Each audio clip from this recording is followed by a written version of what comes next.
we are going to start with this. So Halloween. Holly taught me this actually. Halloween is the night in which the portals to the other side open. So that means anything can happen. It means spirits can enter the world of the living. It means, as in this image here, that skeletons or corpses can dally with the living. And here, this is very evident in this painting by Hans Baldung. Hans Baldung Green, he's very often referred to as. Green was his nickname. And why was he called Hans Baldung Green? Why the green? Because he liked green. What can I tell you? Anyway, back to the painting.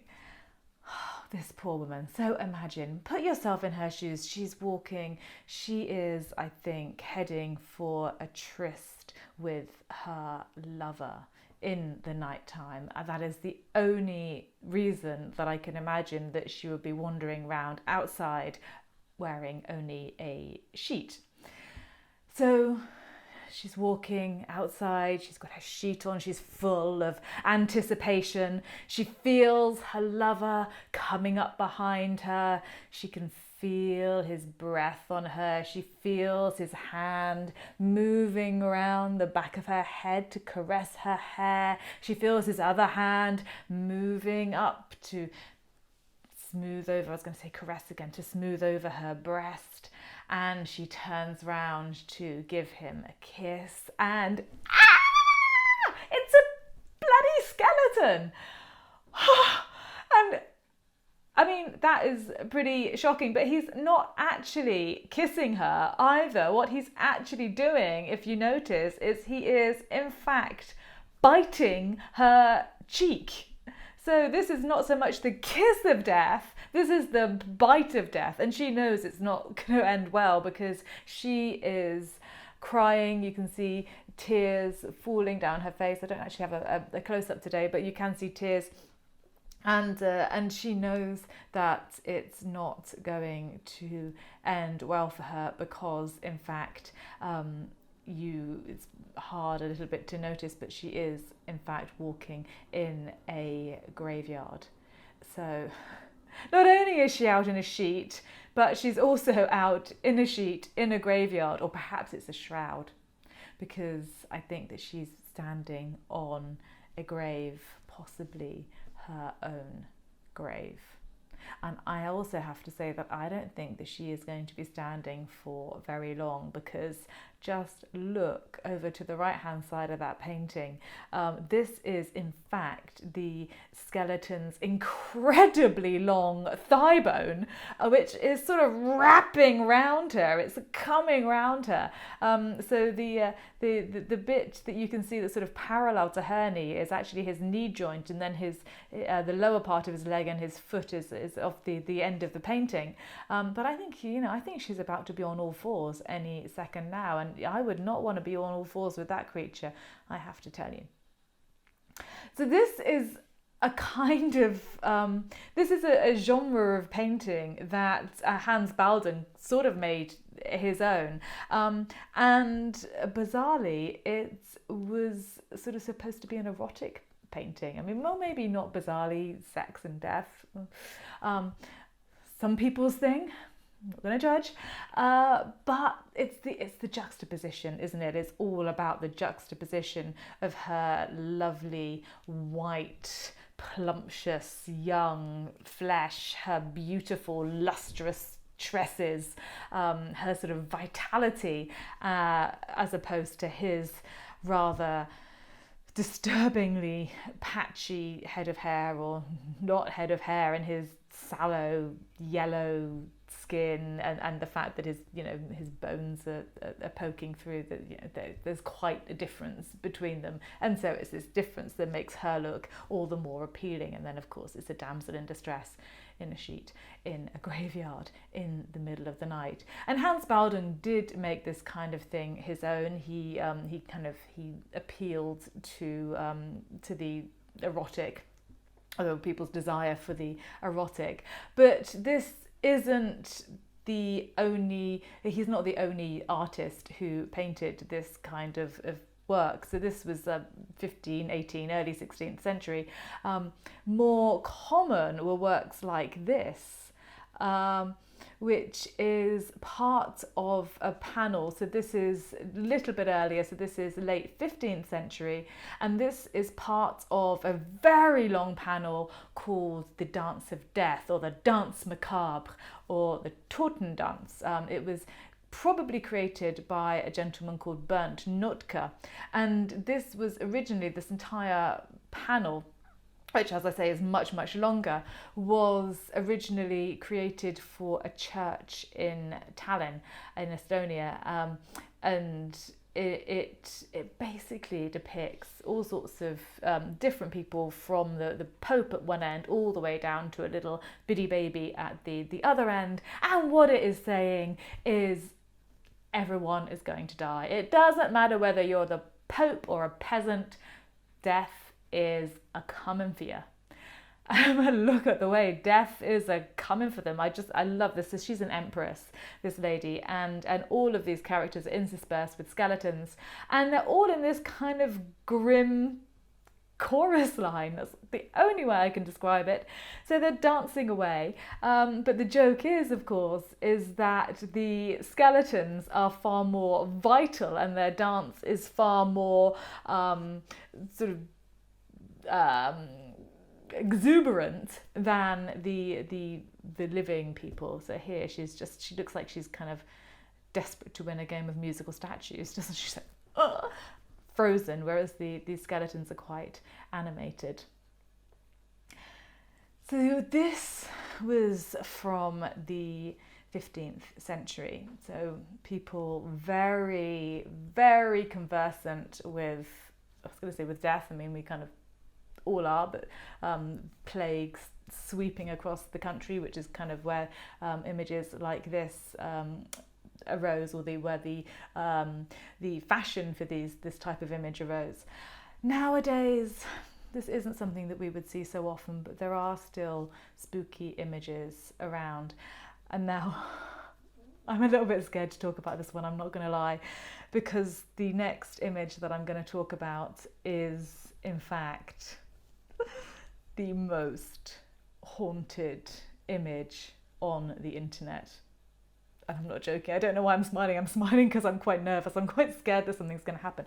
This is the most haunted image on the internet. There is no doubt that this is a really creepy painting. This little boy just staring, again kind of blankly, out of the canvas, and he's accompanied by a life-size doll who has blank eyes, horrible, hollow blank eyes, and this downturned mouth, and she's holding something that kind of looks like, I don't know, part grenade, part upside down mouse. Anyway, it's some kind of device with wires coming out of it. But maybe creepiest of all are these glass panels behind the, I was going to say children, behind the boy and the doll, with all these hands. Can you see these hands like reaching out as though to touch them? So after stuff started happening with this painting, the artist, who is a man called William Stoneham, or Bill Stoneham, he said that he in fact had modelled the boy in the painting on a photograph he'd found of himself as, around about a 5-year-old. But he also said that he was adopted. And so he said that to him, this painting represented all of the children, the lives that he didn't have access to, and that's all the hands behind this glass, and that this dolly was the sort of conduit between his world and the worlds of these other children. He could have found a nicer conduit, but I don't want to say anything bad about the painting. Apparently it's also not the creepiest work that he's ever produced, so that's according to him. And in fact the work that he was talking about that's even more creepy has gone to ground, so goodness knows, give me a few years and I might be doing a Halloween tour talking about that one, and I wouldn't like to say what might happen there. But anyway, so this work, it started life perfectly normally. It was painted in 1972. It was exhibited in the Feingarten Gallery in Los Angeles, Beverly Hills, in 1974, where it was written about by art critic Seldis, Henry Seldis, and it was then actually bought by an actor called John Marley, who is best known for waking up next to a horse's head in The Godfather. So then, that's all fine, but then Seldis, the art critic, died. The gallery owner died. John Marley died. And after that, we don't know what happened to the painting. It resurfaced in 2000 on eBay with the warning that you should be careful if you were looking to purchase this painting, because it may or may not possess supernatural powers and it could impact or change your life. That's quite some disclaimer, isn't it? Okay, so the new owners were indeed trying to sell the painting because it had completely freaked them out. So the story is that they had found the work in a disused brewery, and they thought it looked okay and they couldn't understand why it would be abandoned.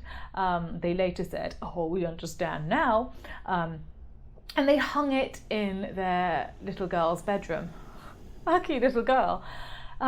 Anyway, night after night she was waking up crying, and she was running into their room and saying, I don't like the painting, it frightens me. So, instead of moving her out of the bedroom, what did they do? They're like, okay, so what do you mean it frightens you? Moving not her out of the bedroom, moving it out of the bedroom. And she said, oh, the boy comes out of the painting at night and they fights with the dolly and I don't like it.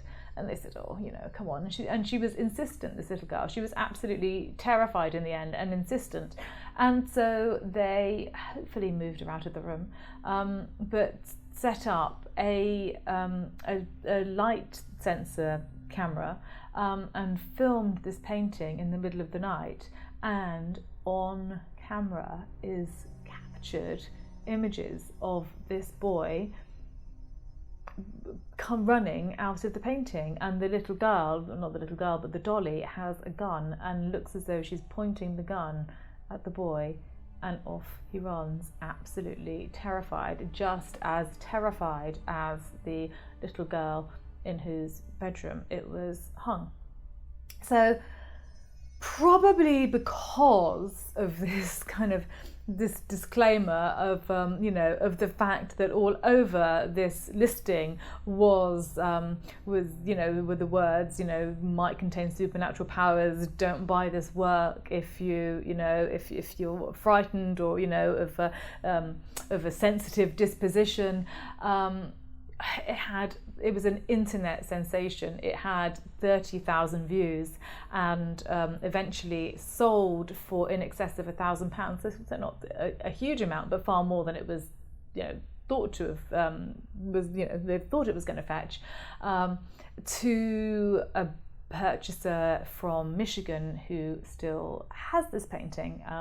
So again, we don't know what's going on with it at the moment and what havoc it's wreaking. But the story doesn't end there, because there is an author called Darren O'Neill who has decided that he heard this story and he thought it was fantastic, and he's going to bought the copyright to the story and wrote a book called The Hands Resist Him, Be Careful What You Bid For. And he says that when he first discovered this work, he made a printout of the painting, and he was living in Dubai at the time, and so this printout of the painting was on his desk along with other printouts, same paper, same printer, and he had to go away for a month. And when he came back, he realised that the air conditioning had completely broken. And so everything was mouldy, from his clothes to bed linen, everything, wallpaper, horrible. And all of the papers on his desk were completely mouldy and destroyed, apart from this work. Isn't that spooky? It's now apparently in landfill, probably somewhere. I did and ah because I am a bit scared. I don't think I should be, but it's a bit scary.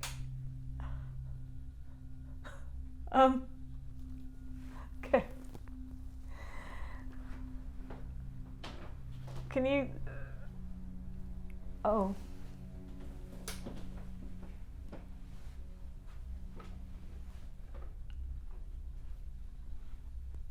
Yeah, something happened. Sorry. Oh my god. Something just happened here. I am really scared now. Oh my god. Anyway, I'm gonna go, but I am gonna wish you happy Halloween. If you're around this evening, I've got a Zoom tour at see, I've forgotten, I don't know. I've got a Zoom tour at 6 o'clock where we're going to do more spooky stuff at 6 o'clock this evening, 6 till 7. So you can book that through my website. And I will hopefully be back if the ghouls don't get me. So next week at 11 o'clock. But I will look forward to seeing you then. Happy Halloween, everybody. Have a nice time.